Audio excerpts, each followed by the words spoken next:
ক। ठीक है। গরু রচনা। স্যার, গরু হচ্ছে আমাদের একটি গৃহপালিত প্রাণী। গরুর দুটি পা আছে, একটি লেজ আছে, কিন্তু গরু চারটি পা।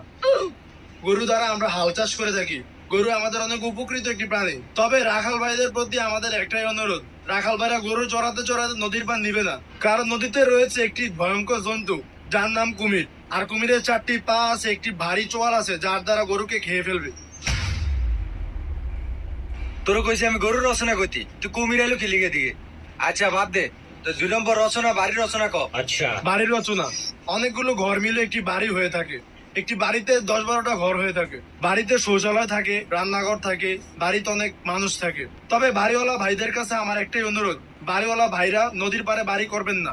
রাতে আপনারা ঘুমারে কুমির আপনাকে টেনে নিয়ে যাবে, কারণ কুমিরের রয়েছে চারটি পা, একটি ভয়ঙ্কর চোয়াল, যা দ্বারা আপনাকে খেয়ে ফেলবে।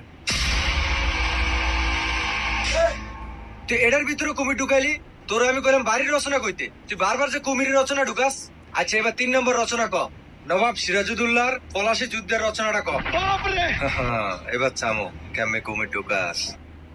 পলাশীর প্রান্তরে নবাব সিরাজউদ্দৌলার সাথে ইংরেজদের বাহিনী লর্ড লাইভের সাথে যুদ্ধ ঘোষিত হয়, এবং সেই যুদ্ধের দায়িত্ব নবাব সিরাজউদ্দৌলা মীর জাফর আলীকে দিয়েছিল।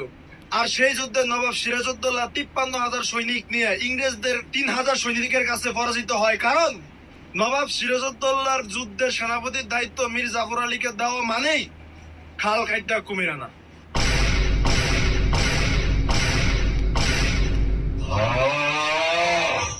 সুতরাং আমরা সবাই জানি কুমির একটি ভয়ঙ্কর জন্তু, যার 4টি পা আছে এবং একটি ভয়ঙ্কর সোয়াল আছে, যা দ্বারা মানুষকে খেয়ে ফেলে। দেখছো তুই জানোয়ারে এটার ভিতরে কুমির ঢুকাইছে।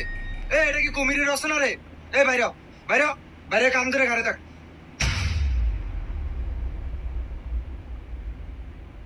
অজাতে কত বড় অজাত লইতে পারে, সবটির ভিতরে কুমির ঢুকাইছে।